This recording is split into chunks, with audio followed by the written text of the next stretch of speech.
supporters, damas y caballeros, bienvenido a nuestro town hall. Thank you for joining us to continue the great conversation for development of our constituency, Belmopan and Belize. It is my intention to be here every Thursday, no matter what. And I mean no matter what. To continue the process of giving information, receiving input, and providing solutions to the problems facing us in the constituency of Belmopan.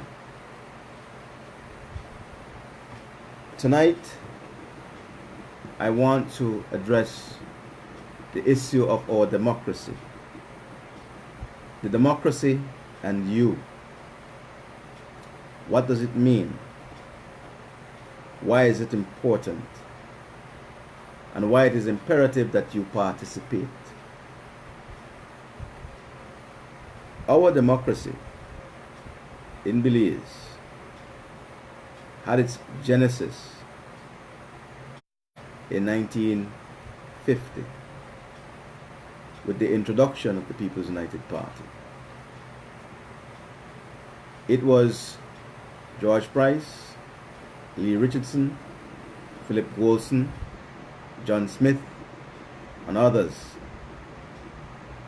who charted the way to introduce a political movement to bring about self-determination, self-government, and eventually political independence.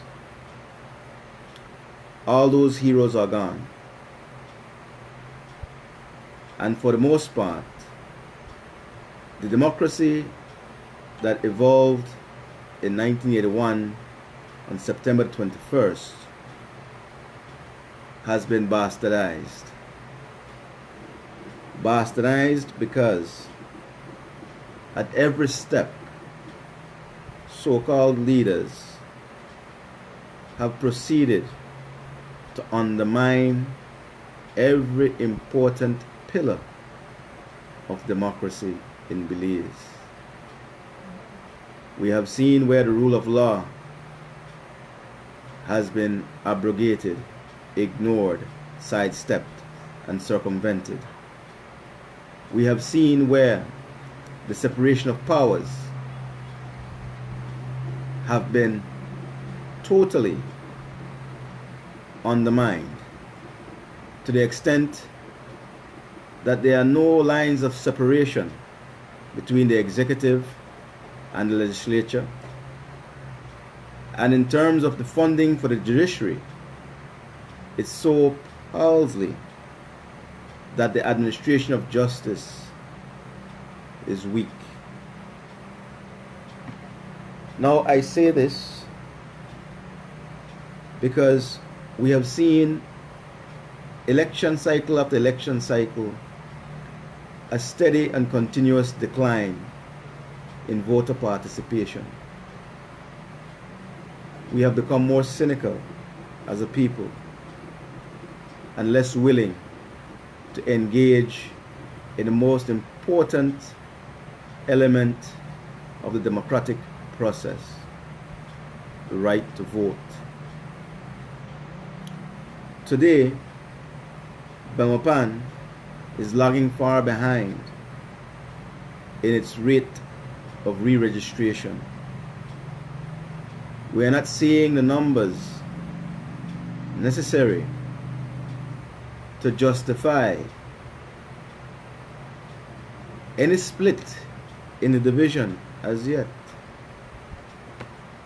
Could it be because there is only one party pushing re-registration in Belmopan at this time? I believe, my friends, you can answer that. Damas y caballeros, nuestra gente en Belmopan, Salvapan, Mayamopan, Las Flores, La Rivera, San Martín. Estoy aquí otra vez con mi gente a explicar y compartir las ideas que es necesario para nosotros a continuar a desarrollar nuestra constituencia en una manera efectivamente para asegurar que todo podía ganar. En este momento estoy explicando la democracia, la significancia de la democracia, la razón por qué nuestra democracia está importante y la razón por qué nosotros todos necesitamos a participar en nuestra democracia. La democracia es regla por el pueblo. Eso es la significancia, que la mayoría parte del pueblo tiene el derecho a elegir cualquier persona que quieres hacer un líder, un servidor en su área y en el país. Pero desde 1981, septiembre 21 de este año, nuestra democracia estaba fallando. La regla de ley y el principio de separar los poderes del Estado no existe, porque los líderes de ahora no hay la respeta para las instituciones de la democracia. Y eso es la razón que estoy aquí ahorita explicando y compartiendo. In our democracy, the rule of law dictates that there is no one above the law, that all are subjected to the same rules and regulations that bind the society.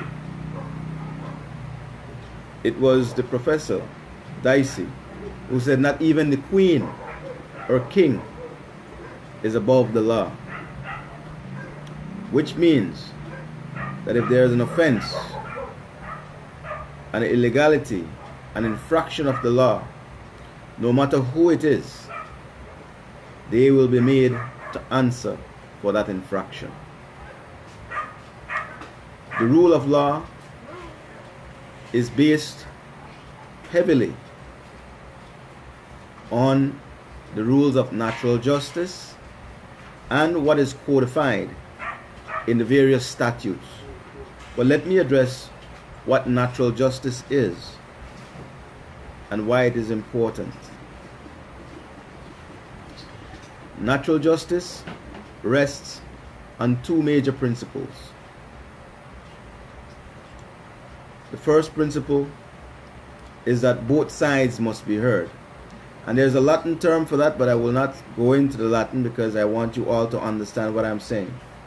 There is a right to hear both sides. That's the first rule, which means that you can be accused, and once you're accused, you are then notified.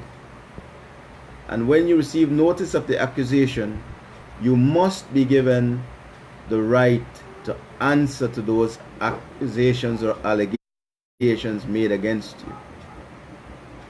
That is the first pillar of natural justice.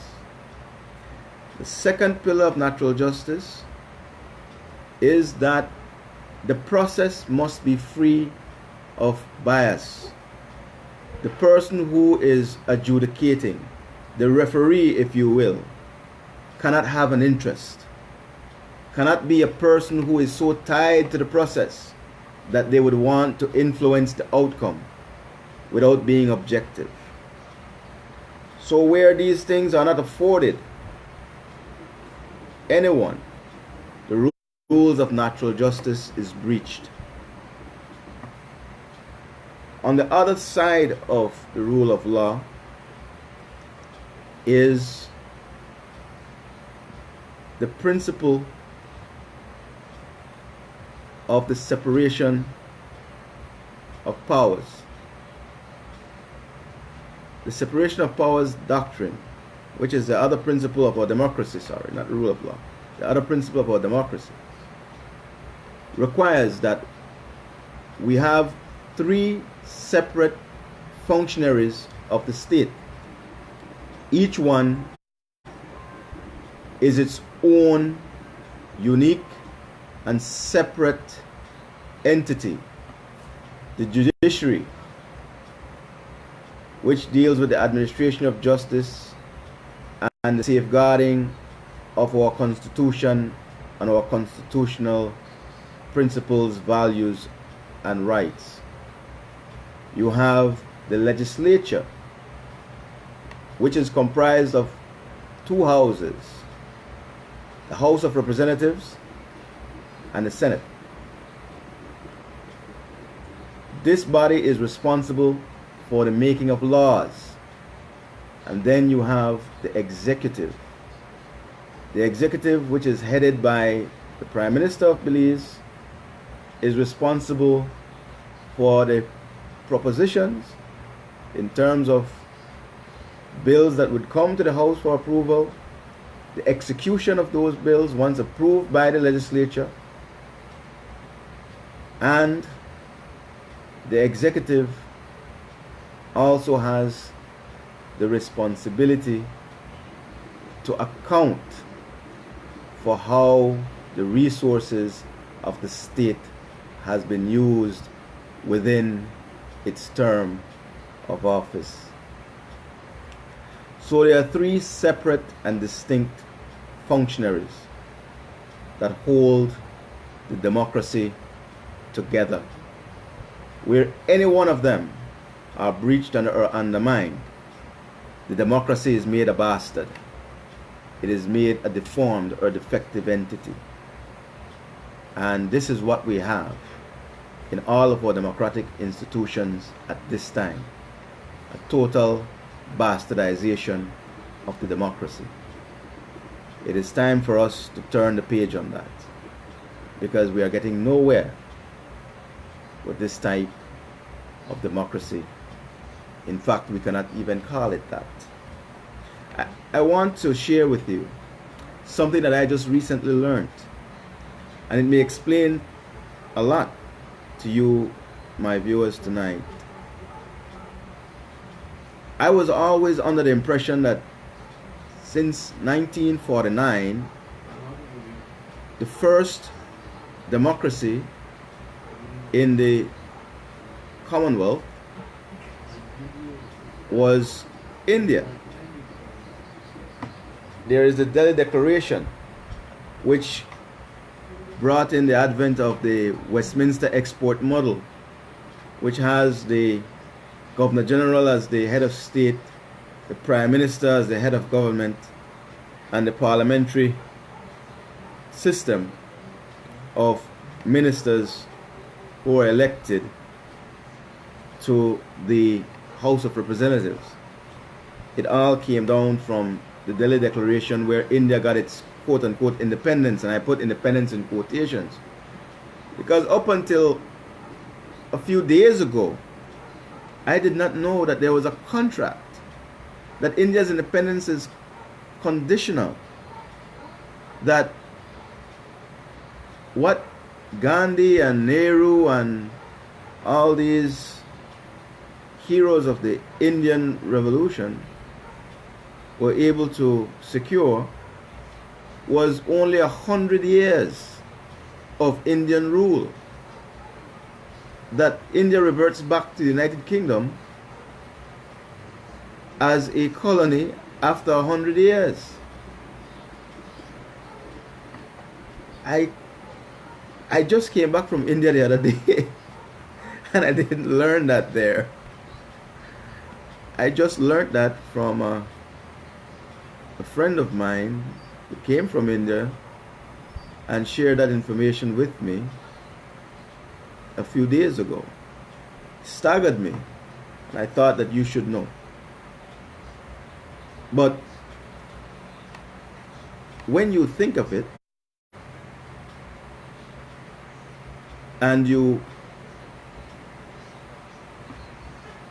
put Belize in the context of things, we are in no better shape than India, because we have not proved ourselves as worthy stewards of our ship of state. We have done nothing to improve upon the democracy that George Price and Philip Wolson so valiantly fought to introduce and maintain. It appears that as soon as those great men closed their eyes, all the principles and values of democracy was interred with them. Well, I'm here to say, just as Mr. Golson for many years was the only one sitting across the aisle as a member of the opposition, I am here pledging my service to you, the constituents and voters of Belmopan, to be your beacon of democracy in this constituency. I will be here every Thursday, making myself available to you and accessible to you, to give you the information that you need so that you can make an informed decision whenever the time comes to go to the polls. As you know, my PUP friends, I am going back to court tomorrow to once again seek the assistance of the judicial branch of government, that branch that interprets the law, to look at the constitution of our party and make a determination whether or not the principles of the party and the rights that it confers to all of its members has been maintained. This is not a personal fight. This is not a cause against anyone. It is a stance on principle. As a child of 7 years old, my proudest moment up until that point was meeting George Price after playing in the drain between Kiskadee Avenue and Garza. It was George Price that told me, stay in school, get an education. One day, you will be one of those that develop Belize. As a Fulbright scholar, I was offered a green card and scholarship to Cornell University, which I refused. I am here as a result of refusing the offers made to me in the United States. And I'm happy to be here, despite all that you may have seen and all that you may have heard. I am undaunted. Now, I want to address what's taking place presently as it relates to what's in the news. We have seen the situation where Taiwan had its president visit us, and most recently we saw this huge container of rice that has been brought from Taiwan to Belize. Again, in any democracy, matters of national importance should always be brought to the people. The rice industry is one of our most important industries because rice is a staple of the Belizean diet. We should not be playing around with rice it is important to us every single day from Monday to Sunday. Rice is on the Belizean dinner table, and we have local rice producers, people who vote, people who work, people who contribute to the economy. To have such a large quantity of rice be dumped on the Belizean marketplace undermines the ability of our farmers to maintain their livelihood producing rice. It is a sabotage of the rice industry. It is anti-democratic. What do you say rice has to do with the democracy? Well, when we vote to elect leaders, our vote is the investment of trust that those leaders will act in the best interest of the state. The best interest of the state is to ensure that our industries prosper and thrive, so that our people have a dignified and viable economic existence. When decisions are made deliberately to undermine our people's ability to so maintain their dignity and economic viability, it is an undermining of our democracy, because it creates greater dependency. Dependency is the bane of developing countries. It is what keeps developing countries poor. When our people are not gainfully employed and depend on handouts, we as a nation are kept in a state of perpetual underdevelopment. Those policies of having quote unquote donations of things that we produce takes away the motivation of those who produce those things at home, to the extent that we become importers as opposed to potential exporters of those products. The decision was wrong. It is indefensible, unjustifiable, and reprehensible.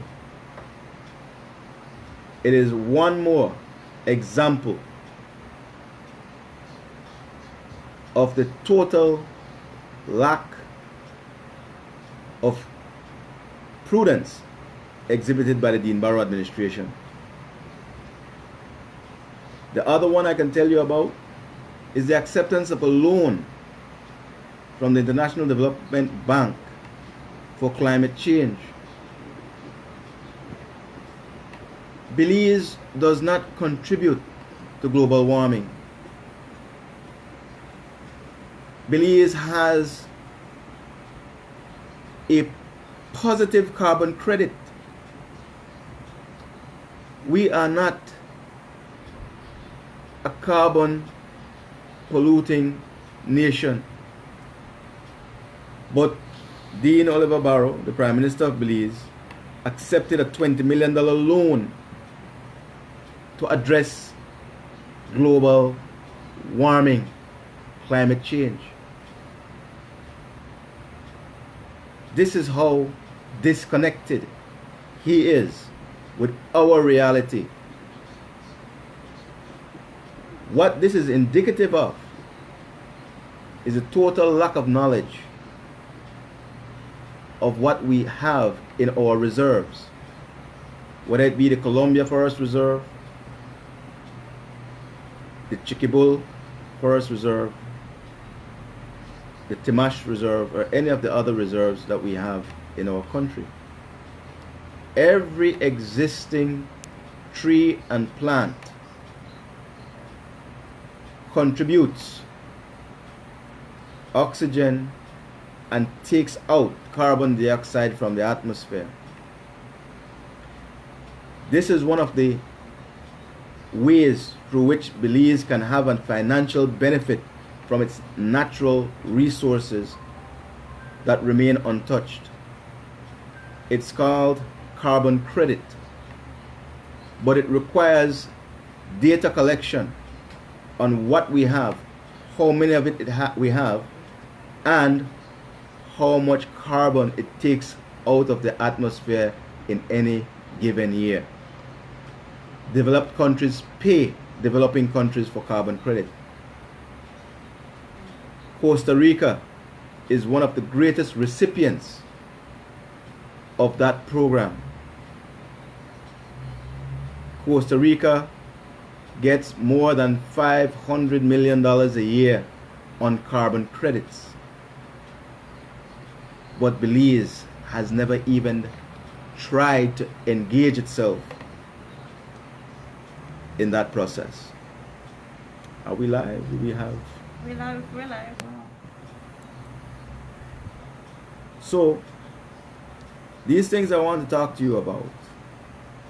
Forget about the noise in the market. That will resolve itself, and I will be here. Let's focus on what we can do to develop Belmopan and to develop Belize. In and around Belmopan, we have many green areas. One of the first projects that has to be done to develop Belmopan will have to be to move a road from La Rivera to the base of the 1,000-foot falls. It is only 8 miles. It will open up a new avenue for revenue creation. It will allow for us to engage in just what I've explained just now, improving our capacity to collect data to determine the extent of the rainforest between Rivera and the plunge pool for the 1,000-foot falls. We can capitalize by gathering that information, but we must have access. In all our reserves, we've been denied access. We have been denied the untapped and untold potential wealth of the nation because we do not have leadership. And the gulf and vacuum of leadership is across the board. It's time. Time for people like Mr. Reneskine. Time for people like Will Mejia. Time for people like Lloyd Jones. Time for people like Bobby Lopez, Hubert Enriquez, and all those concerned in the development and direction of Belize to come together, put aside differences, and get to the work that must be done. Leadership is required, and it's not for the faint of heart, for there is much work to be done. They say a house divided against itself is sure to fall, and we are seeing many divided houses in Belize's political space. Before we continue, saying good night to Mr. Contreras, he sends his hello, Mr. Castillo, Consuelo Isabel, and Victoria Lopez, Mr. Leslie, and Mr. Usher. We have a comment you have from New Zealand, Lisa Saldiva saying good night. But there is a comment from Paul Gordon. Yes. Informative. Great way to be transparent. But please, if you win, don't flip the switch like all politicians in the last 30 years. Politicians should learn to put country before camaraderie. Shame on those in power that know their friends involved in corruption and go tell us some foolishness about bringing evidence before an inquiry is carried out. What kind of foolishness is this administration straight taking Belizeans for idiots? Michael Usher, listening. Is the People's United Party a party of people or a party of executive? I ask this question because of the decision of the executive to decide that there should not be there should not be a constituency convention in select standard bearers for Belize South constituency. If I lived in that constituency, would have voted for my friend Dolores in the constituency convention. What does the executive have against Mr. Skeen, a worthy member of the People's United Party, to participate in the convention? This is not right. I believe the action of the executive is unconstitutional. And what about natural justice? Miss Sadia Tralfa says hello, and she's listening, and it's very informative, while Kinomi Usher is listening. And Consuelo Isabel says, yes, you're right. Thank you. Well, to answer Mr. Mike, certainly I am of the view that the Constitution is being ignored.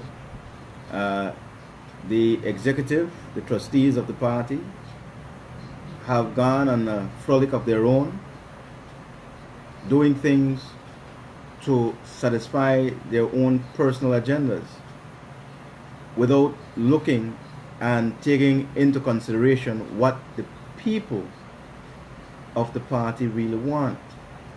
The name of the party is the People's United Party, not the executive's party, not the special interest party, certainly not Briceño's party, Usher's party, or Courtney's party. It's the People's United Party.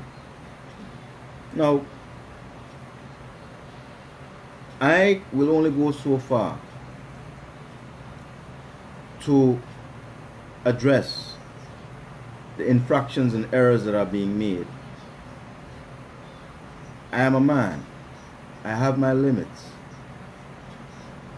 But my limitations will not move me to disrespect the members of my party.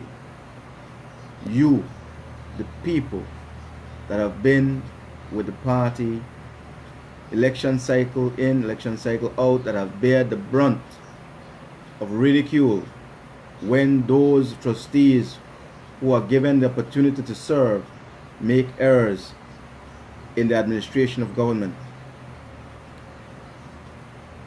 You who live in the constituency, in the neighborhoods, having your friends who may be from the other side, telling you how corrupt, how silly, how this, how that, decisions that have been made, things that have been done. This party is about you. You elevate us. Twice have I had the privilege to be elected by you, the members of the PUP, to be a standard bearer. I am being denied at this time by the executive, not by you. So I seek your support, as well as the support of those disgruntled members of the ruling party who want to see real change. in Belmopan. I am seeking your support. I am seeking your encouragement, because tomorrow will mark the first day of a new era, no matter how it goes. That is my commitment to you.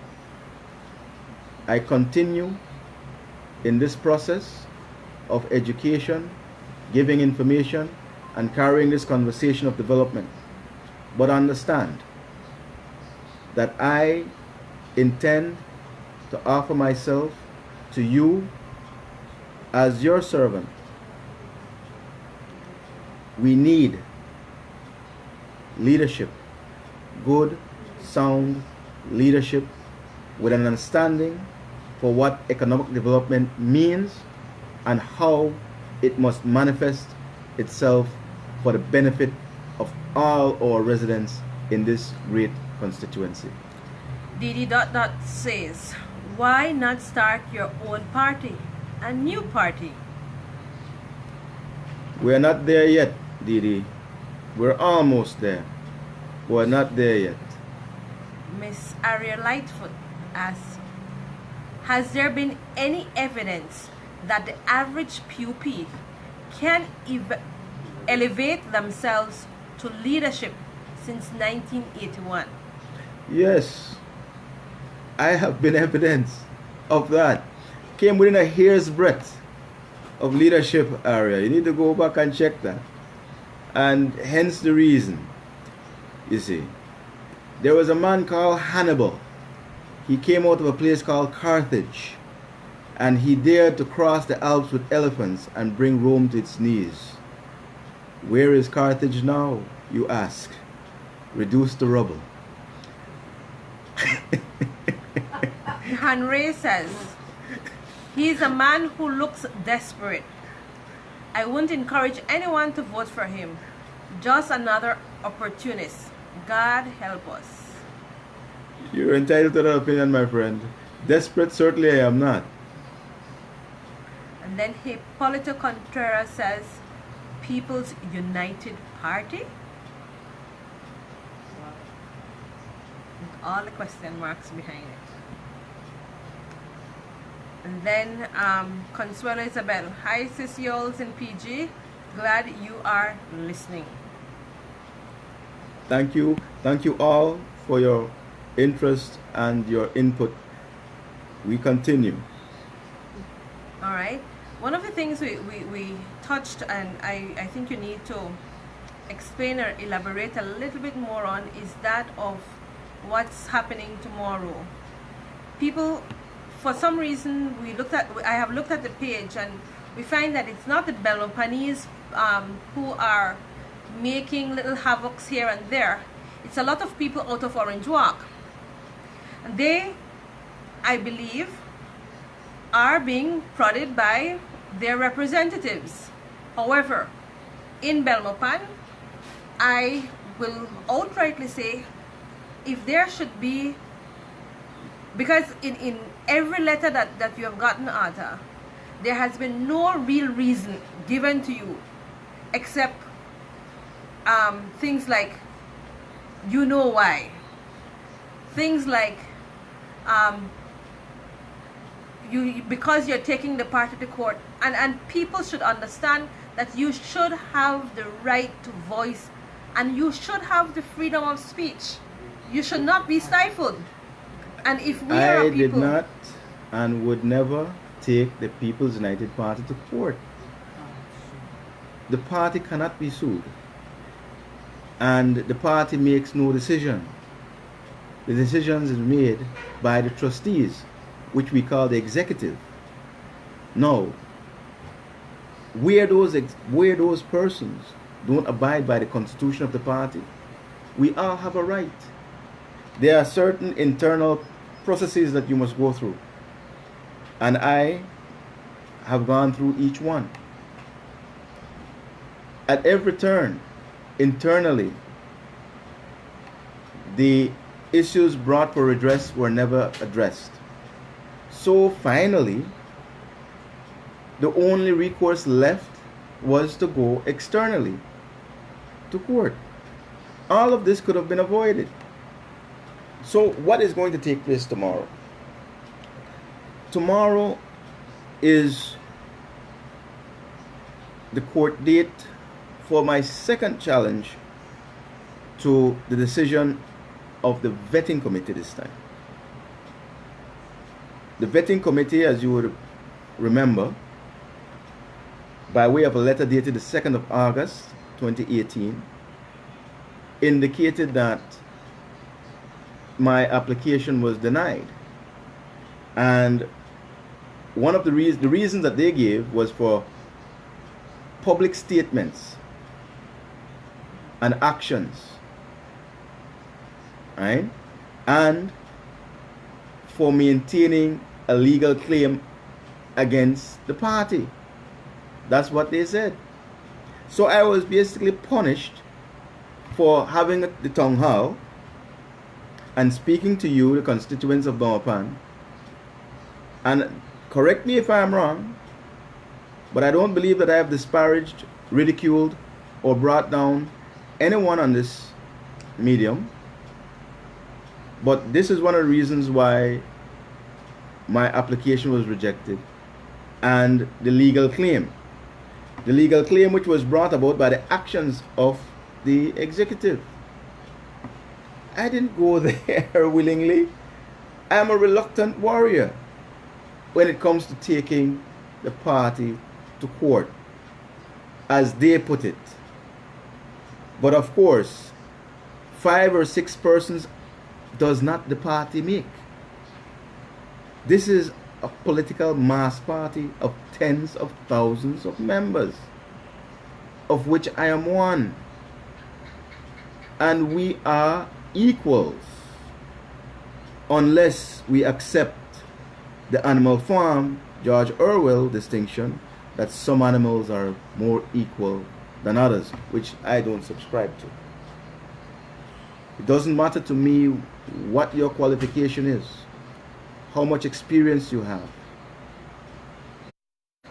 We can all get qualification, and experience must start somewhere. There must always have been a first day, and you gather experience thereafter. So I do not look at those things as distinguishing, elevating, or diminishing anyone. It's the context and color of the person. I seek to know who you are. I make no prejudgments, and I take it from that. Reverend Eunice writes, given the status of political parties, how do you think a decision in your favor will impact the political landscape? Well, I've had a decision in my favor before. It impacts the political landscape by this. Prior to this challenge, there was the myth that there was no recourse to a decision made internally within the party as it relates to members running or not running, or being given some measure of redress. That has been shattered. That glass ceiling no longer exists. There is a way. It has been done. It's proven. Yesterday, the executive tried to move the goalpost by having a meeting that I didn't solicit, inviting me to it. I went in good faith, but I also went after giving them a letter making it clear that my attendance was without prejudice. There was no vetting yesterday. I was asked to give a 5-minute presentation on why I should be a candidate in the upcoming convention in Belmopan. As was requested, I gave that 5-minute presentation. There were no questions or concerns coming from the floor. No one asked a single question after I was done. I was asked to go outside until the executive deliberated, and I would be recalled for an answer. I'm still waiting for the answer. So tomorrow, knowing exactly what it was that they were up to from the start, I go back to advance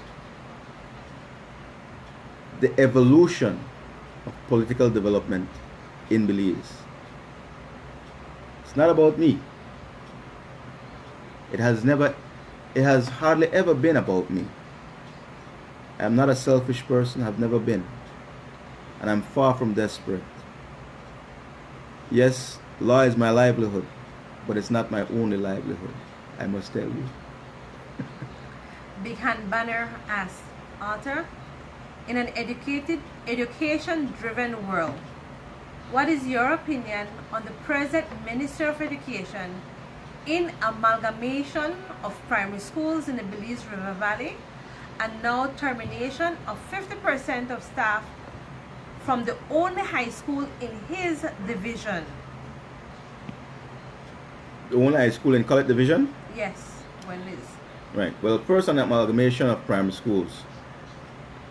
I was against it from the start. Still am against it. We cannot have young children traveling so far from home for so long. It is not conducive to a proper frame of mind when it relates to the learning experience. Apart from that, we're talking about having young children be removed to the point where they're not getting food, adequate food. Because especially in rural areas where things have been hardest, parents are struggling and it's difficult for them to be able to cater to children in the new structure that has been put in place. Apart from that, you're having overcrowding in the schools by virtue of the amalgamation. The ideal ratio, student to teacher ratio, is 20 students per teacher. In these amalgamated schools, you're not getting that because you have too many children in the classroom. So the quality of education has gone down. And the motivation to go to school has also gone down. So it is a very, it's a regressive step that we have taken.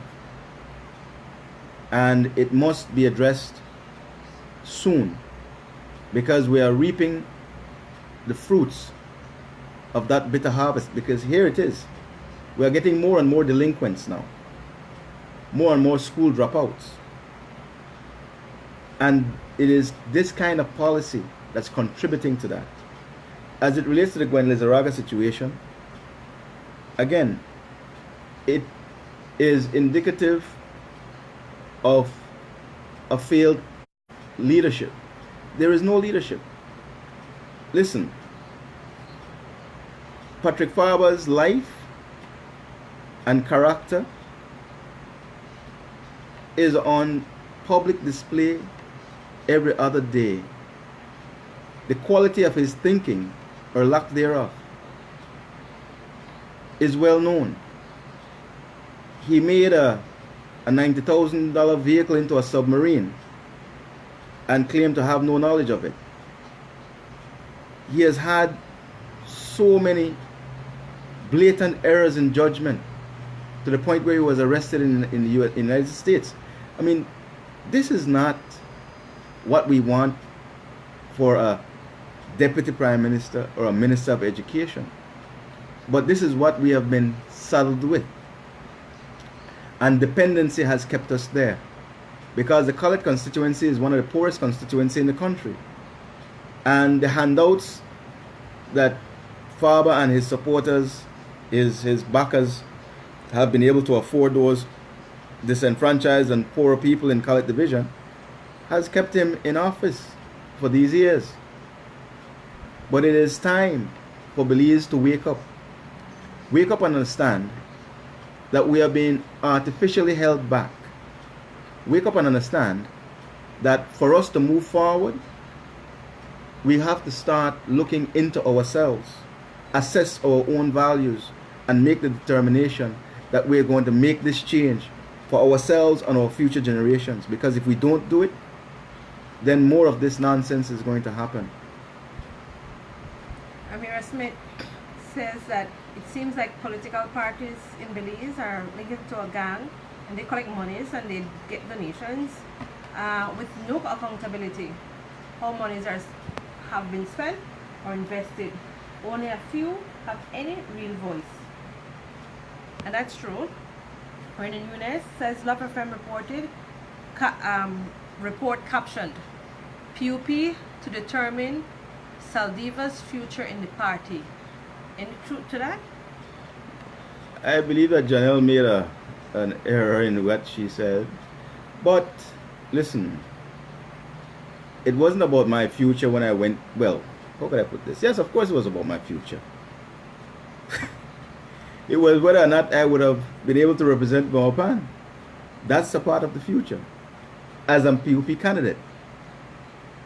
And again, I was given the same response that was communicated by letter, so it was no difference. The future is the same. Ms. Lightfoot wants to know what is the minimum requirement to be a party representative for PUP? Well, Ariel, let me put it to you this way. You must have a clean police record. Graduating high school is the minimum. Marcus Pat, that's all he did.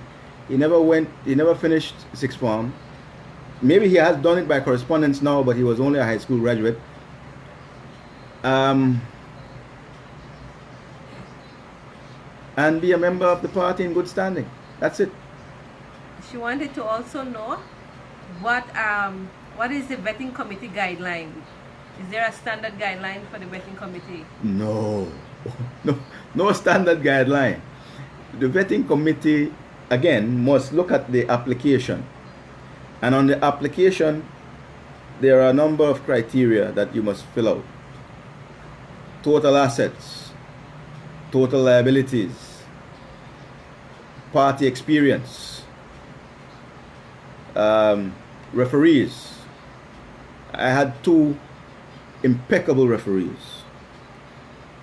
Honorable Samuel Waite, who I've known all my life, and His Excellency Robert Leslie, who I've known all my life as well. Two impeccable referees. Clean police record. Totally unblemished. So all this nonsense I'm hearing about disbarment, please don't give that two shakes. Leonie Ordona sends her good night and hello. Good night, Mr. Yoni. Alright.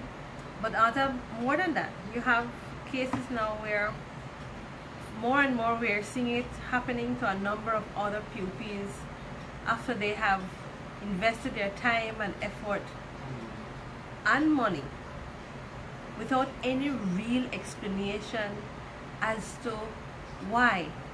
I asked that question yesterday, why? And no one there could have given me a truthful answer. In fact, there was no answer. Do you want to share what you were told by I Chair? was shocked when one of the media personnel there at the PUP office said, I'll tell you why. I'll tell you why. So I said, tell me, because I really want to know. And he turned around and he said, it's because John Saldiva is financing you, Arthur Saldiva. I was like, what? The craziness that he came up with. He said, and I will sue you to prove that. Whoa. the things that are coming out. I was totally, I told him, I said, if they can give me one valid reason, I would not be supporting Arthur Saldiva. But give me one valid reason why he can't run. I asked that question yesterday. Give me a valid reason. And so that valid reason, according to him, that was a valid reason. And I was like, whoa. And now, I will say this. Van has more than one screw loose. I can say that without any qualms. He got more than a few screws loose. I do believe that that was who the leader was referring to. It couldn't have been me. Couldn't have been me. It must have been Van he was talking about. But enough said about that nonsense. I would not even grace that stupidity with a remark. Here's the situation. It appears that those in the executive and the leadership want to fashion the party in their own image. You have to be a backbending brown noser to be able to have an opportunity. That does not bode well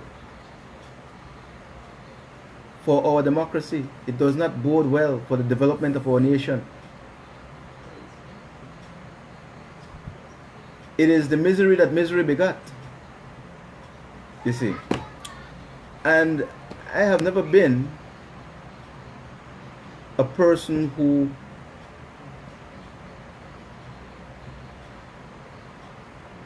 would consider themselves so limited to not have options. I exercise all my options. In fact, I gave them three.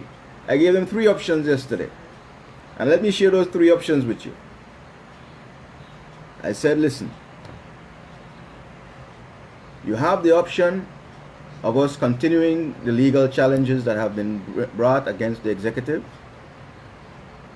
which I do not want to do. I made that clear to them. I don't want that. I said, secondly, you have the option of allowing me to run against these three formidable candidates.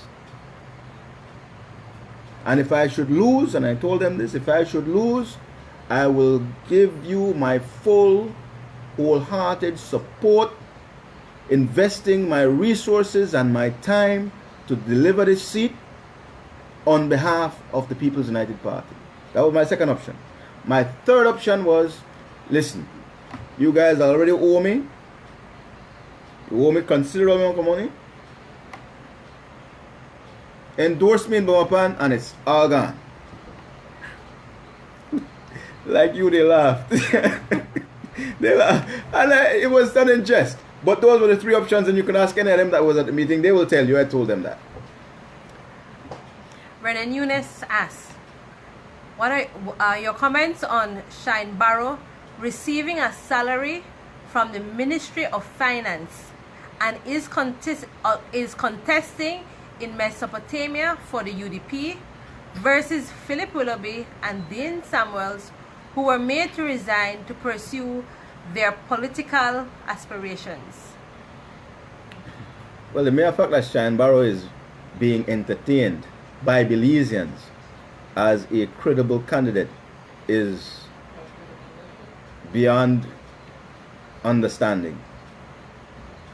It must be remembered that Shine Barrow didn't want any part of Belize upon his release from prison. All Shine wanted to do was get back to America. He even went to live in Israel and changed his name to Moses Levy, I think it was, in order to get back to the States. When that failed, he was made music ambassador, given the salary, yes. And recently, he's being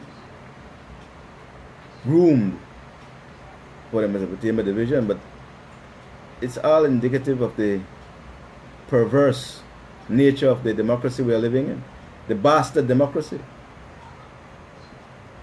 There he is, a bastard in every sense.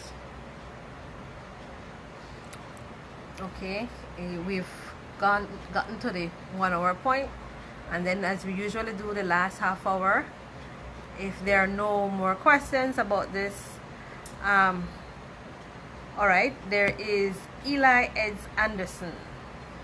I'm a Belizean living in New York. What's your opinion on ICJ? Okay, Eli, thank you for joining us. I believe this may be the first time you've joined us. I am a fervent and ardent opposer of the ICJ. We should not be going to the ICJ. Belize's house is not in order, and going to the ICJ would be our biggest mistake. We will lose. I do not see this as an airtight case, because I am not convinced that the judges at the ICJ will look at this strictly from a legal standpoint. So, Eli, I will tell you that there are other options that have not been tried. And for anyone to try to use the size of Guatemala and the size of its military as some rallying cry to say why we should go, I say BS. Forgive me for using the word, Mr. Mike. Bullshit. Here's the deal. We are in 2018. Yes, 2 words. Sorry. We're in 2018. The use of military force in this day and age between countries, especially in the developing world, would not be tolerated. So that is a moot point. There is no need to even contemplate going to war with anyone. That's not even going to be considered. They're using that as a tool to drive fear as a determining factor. Fear plays no role when survival is at stake. This is our survival, and we have a choice. And the choice for us is a simple one. No. Mr. Mike Usher says to you, just to go back a little bit, it seems to me that the executive of the PUP wants only people who they can control. They don't want people who are prepared to stand up and disagree with them. Rene Nunes says, I am not legally trained, but I have enough common sense to know that going to the ICJ is a horrible decision. I agree.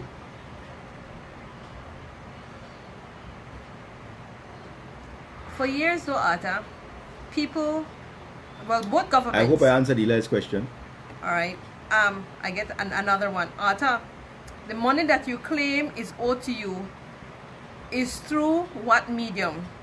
Is the money loaned to the party, money authorized to be spent by the party, or is it money dispersed on behalf of the party? It has nothing to do with the party. You didn't sue the party. And of course I didn't. Again, as a member with aspiration to serve in a constituency, I had the right to organize and embark on a campaign to represent the constituency of my choice. The constituency of my choice is Belmopan. My team and I started our campaign in February, and in that month we commenced by putting together a campaign team of more than 54 members. That team was supported by sponsors, contributors, large and small, who assisted us in making a payroll of $8,500 a week. Some of my campaigners are out there and they're listening to us. Buenas noches. Cristina, Victoria, Adi, Rosaria, Alvaro, Bonifacio. So we were able to bring the Belmopan constituency into a position of enthusiasm, and we have momentum and still do have momentum. I am not going to tell any supporter to not participate if there is a convention on Sunday. I will not do that. But I do expect that the turnout will not be as good as it could have been or could be if I am not there.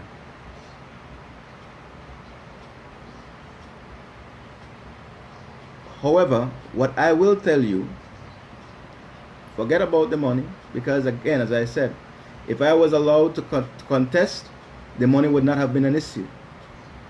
This is not money I'm seeking to get back if I were able to continue and contest. And this was not money used to buy votes. Because I don't believe in that. I didn't do it in Belize Rural North, and I will not do it in Belmopan. I do not buy votes. Anybody that knows me from Belize Rural North will be able to tell you this. The margin that was brought down from 1250, which was the margin in 2008, to 535 in 2012, the only time I ran for public office, that margin was brought down through hard work, educating people, spending the time, beating the pavement time after time, but it was not done by buying votes. The PUP did not give me a dime. I was never financed by the PUP. All my campaigns have been self-financed. Contribution comes from friends and family. I don't have any big businessmen or any nefarious characters giving me money. Brandon Escobar says, if the PUP want to win the election in Belmopan, they need to put someone strong to represent the party from the three that they have right now: Oscar Mira, Wiseman Pat, and Michelle Rodriguez. With all respect, but none of the three persons are strong enough to win the UDP, sadly, but true. I tend to agree. Right? And getting back to where we were talking about the ICJ, all right? I was asking, for years now, our country and both political parties have asked governments to support with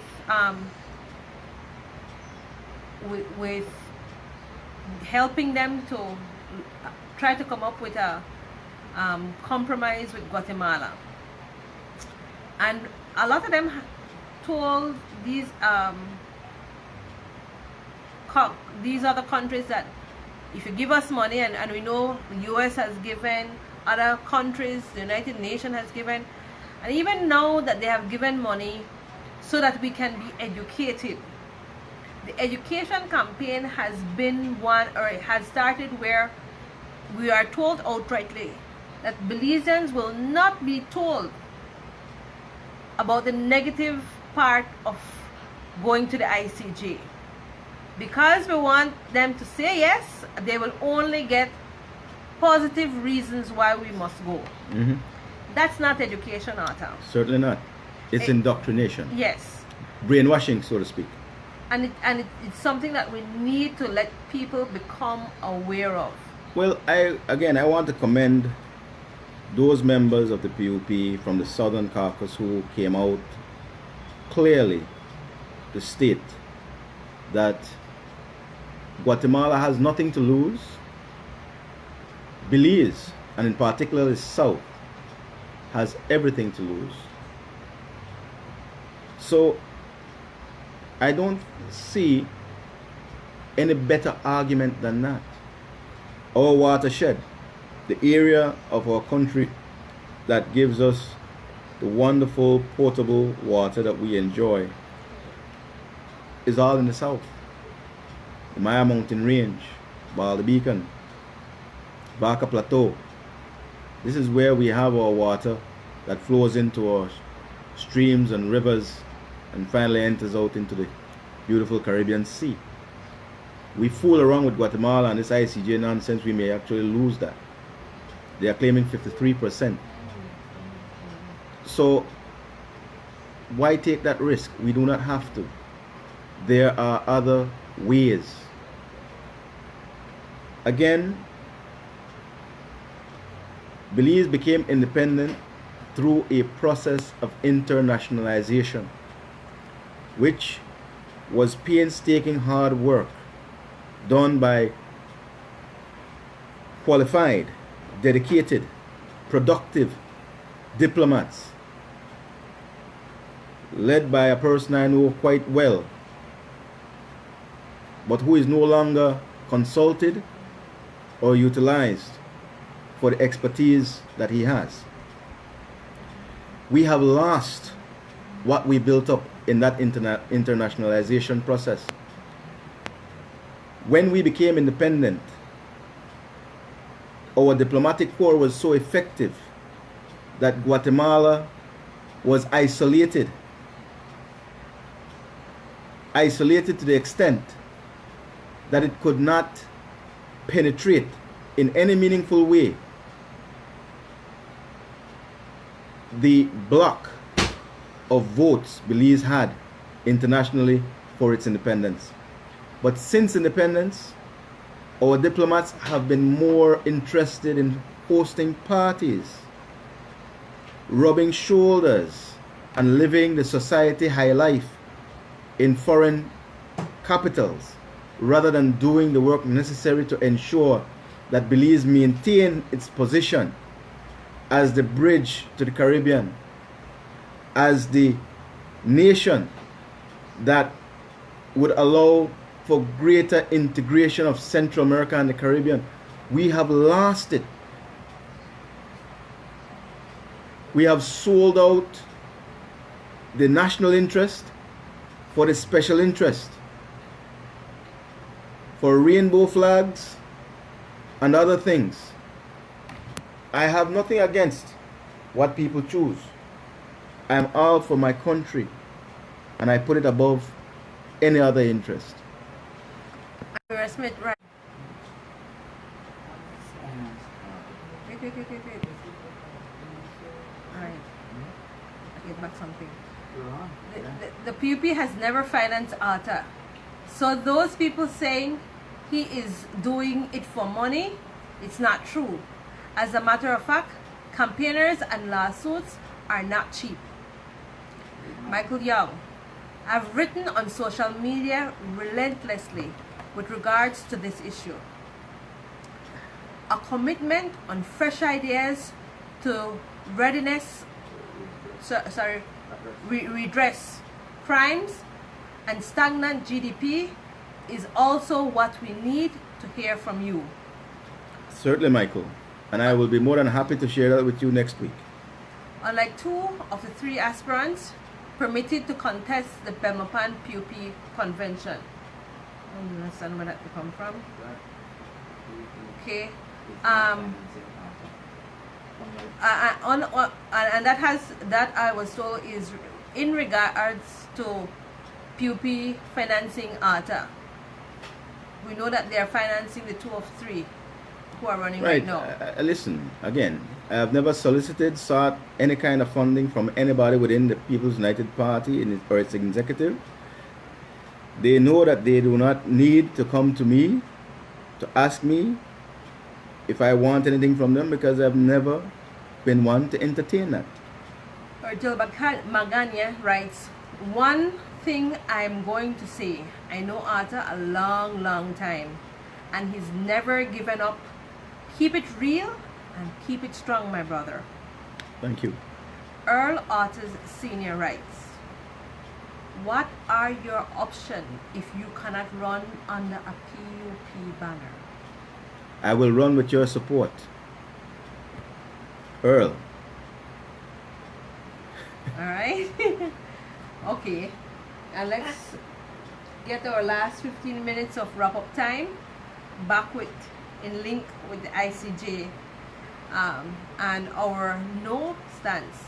We saw after the Southern Caucus made their statement to a no on ICJ, we saw Julius Espat coming out representing Kayo South saying also no to the ICJ. Well, we are all going to be affected.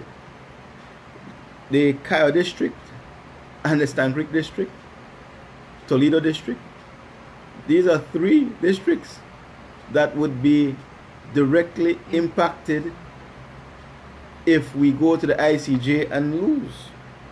And that if is not so big, it's a little if. It's not a big if. We're going to lose. We're not to go there.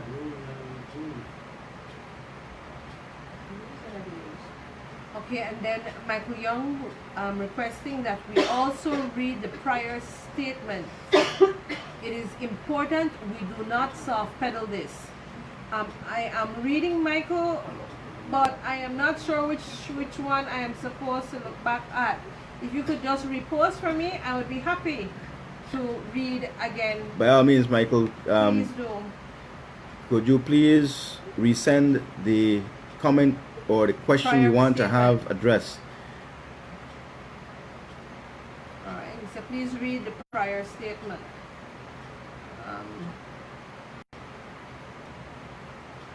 I'm not sure if he was speaking about, I have written on social media relentlessly with regards to this issue.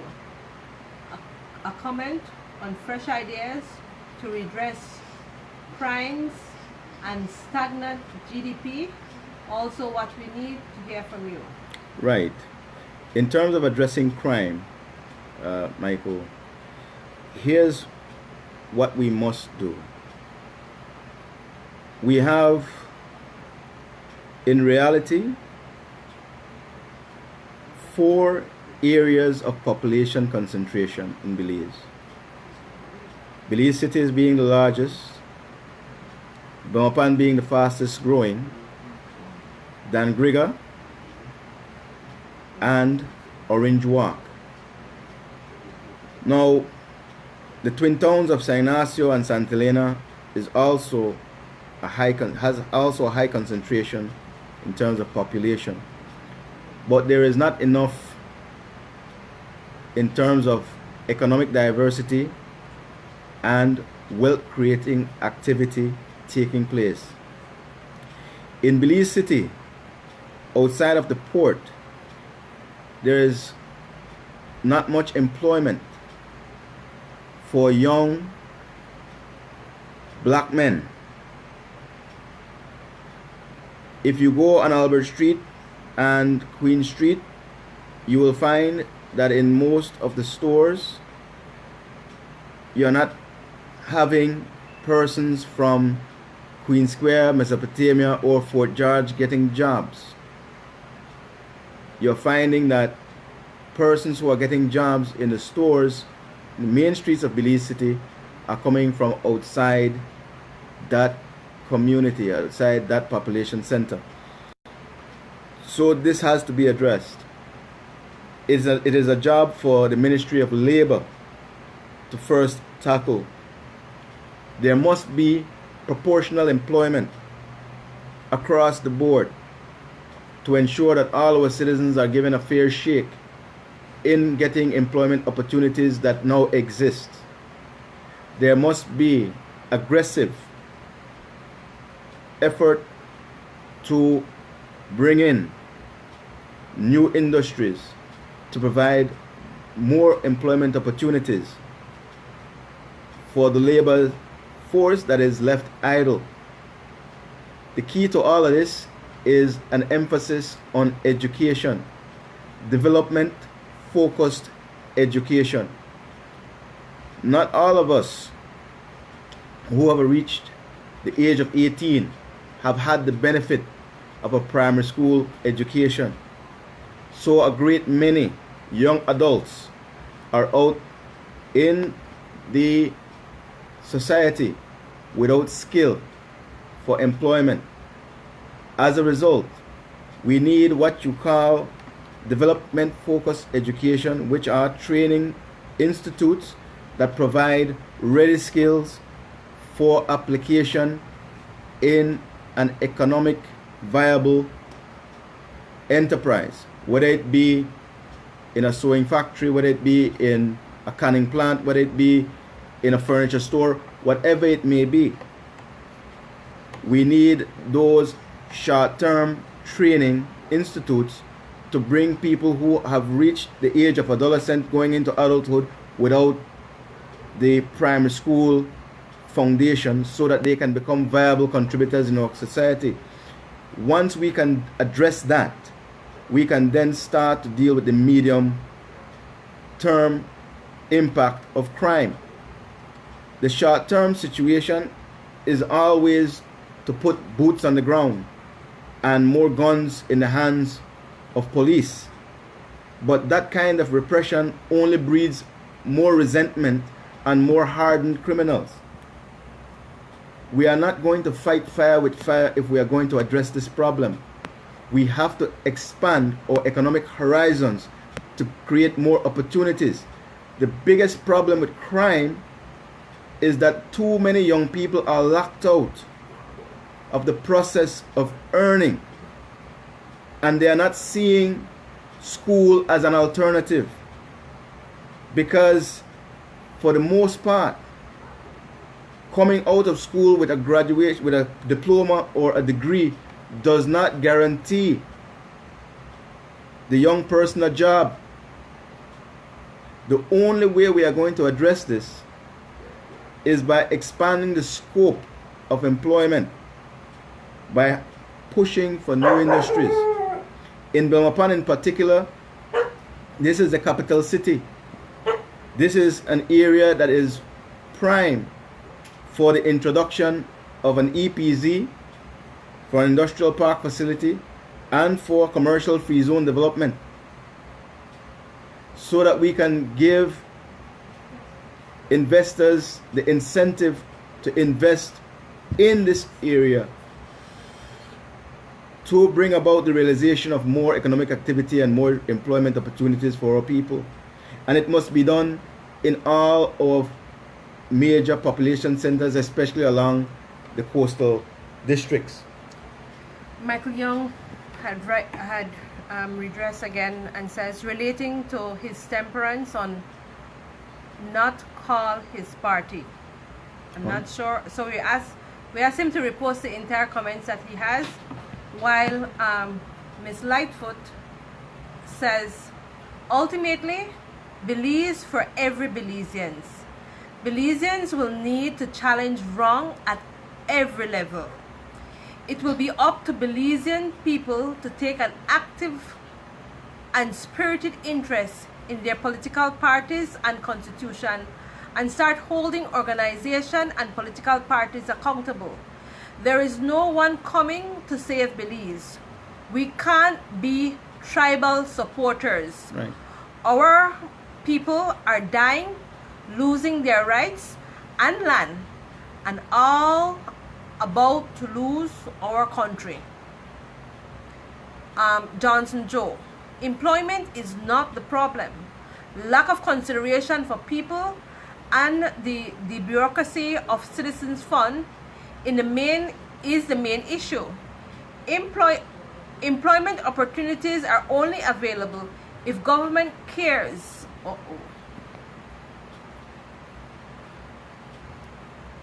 Employment opportunities are only available if government cares for the well-being of their country, not themselves. Crime stems from people not have anything to do. Right.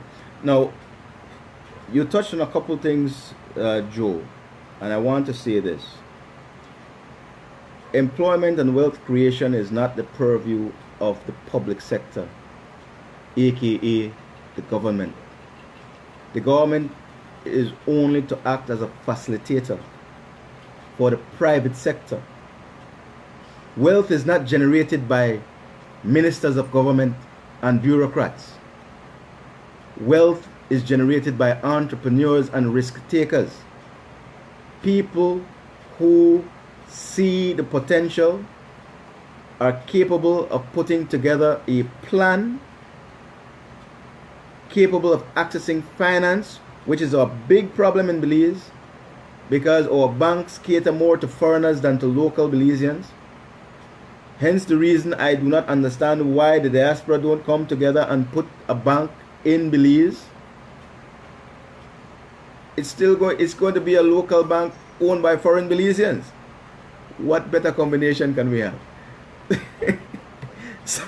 So I'm saying, if we want to have the country we deserve, we must take the role of economic development from the public sector and put it firmly where it belongs, in the hands of the private sector.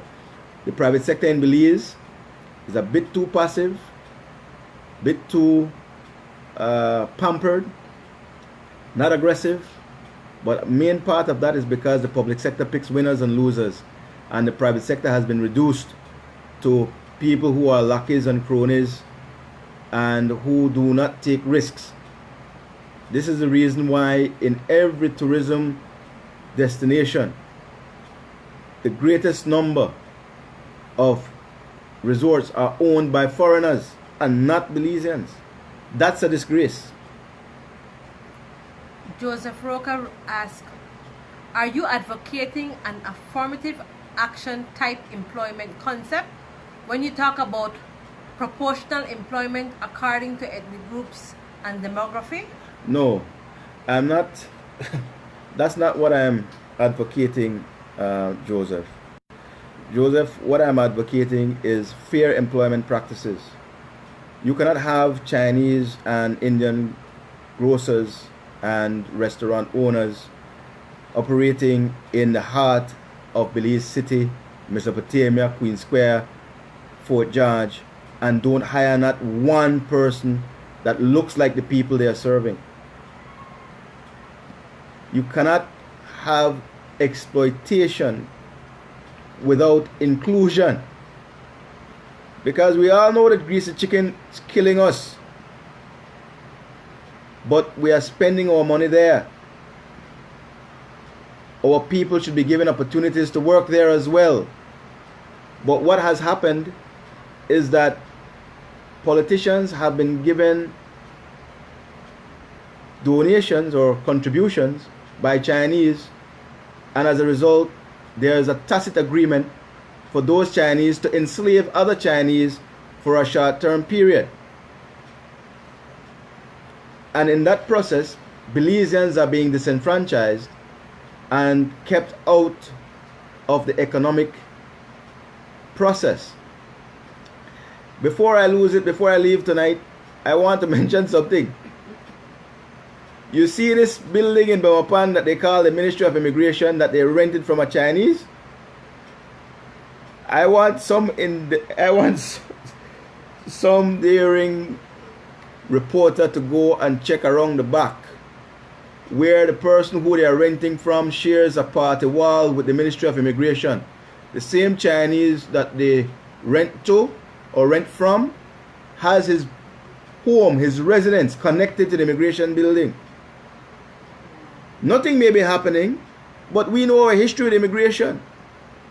I don't see how that is tolerated and why that is to be tolerated. How is the man, the landlord, living right at the immigration building? And you think passports aren't going out? Still? Think again. Raul Castillo says, thank you, Arthur, for standing up for principles.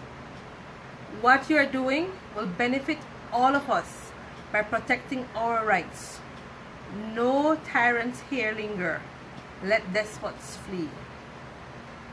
Johnson Job, you need to establish a special economic zone René Nunes, you got a thumbs up from Albert Johnson. René Nunes, the problem is that we are electing leaders and custodians from unregistered illegal organizations. How do we fix that fast? Is it that lawyers know how to is it that the lawyers know the repercussion of opening political parties? Wait, I have to just push down so I can get the rest. The repercussions of opening political parties to more scrutiny is a more legitimate era. Your thoughts? Legitimate. Yes. Here's the thing.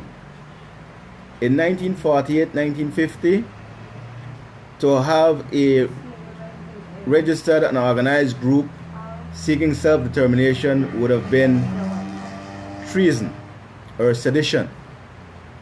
So back then, Mr. Price and those who founded the party dared not register it in the manner that we now would require. That little fact has been exploited since. For since self-government, we could have been regularized formally and had registered political parties. The genesis of political corruption is the unregistered, unincorporated association we call our political parties. That is the genesis of political corruption. That is the foundation of our problem in public life. This can change. This must change. This will change. She continues, René Nunes, unheard of, livid, while Bonnet Blue, totally agree with you. And Earl Otters Sr., what are your visions for the youth? Do you think it is time to have a national service corps? Yes. Where everyone between 18 and 30 will give 2 years public service. National service is important, Earl. And what is national service? And let me explain what national service is. National service is a system or program where all young persons of a particular age, no matter what their standing in life is, whether they come from the upper, middle, or lower class, whether they are mestizo, Garifuna, Creole, Maya, whatever they may be, they all are housed together in different parts of the country, different from where they are from, so that they get an understanding of how others live, to have an appreciation of their country and of our people. National service is important because it is something that enhances our greatest strength or plurality of cultures. This is certainly necessary. It has to be tied in to a nationwide program of literacy. So you are going to get young people who are literate, who have the drive to assist and help those who are not literate to read and write. It's one of the easiest ways for us to expand and improve our literacy rate. National service is important. What it does also, it imparts knowledge of geography, which sadly many of our young people, especially from Belize City, don't get to move outside of Belize City much. So they don't understand what Belize is really all about. They don't get to see the pristine beaches of Maya Beach and Placencia. They don't get to see the wetlands in ship's stern or bomber. They do not get to see the pristine forests in the Riverwalk area or in the Pine Ridge area or in the Yalbak area. They do not get to see the water catchments area and reservoirs that we have and the wildlife that we have. National Service does that. National Service is essential to creating a new patriotic Belizean. Okay. Patriotism comes from knowledge, not ignorance. The person who does not know his country cannot be a patriot. You must know your country and love it. And the only way you're going to love your country if you know your country. National Service is what gives you that knowledge of country. It is very, very important. Any government that means well for this country will introduce National Service. And I certainly advocate for it. We have passed our time. However, there is a very important comment here that we must address. Michael Young gave his extended comments and I must read them. Let me try again. By not calling out the monotheism that the current cabal of leadership wishes to install by bastardization to the Musa, Johnny, and legal henchman of Ashcroft, Amon, is in my opinion, Arthur, a serious mistake. This current cabal has removed the P from the People's Party while still trying to curtail on George Price's legacy. This transparency has played into legal maneuvers.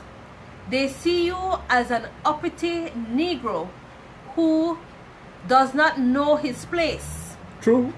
Wow. I agree. To now remain silent signals business as usual if elected.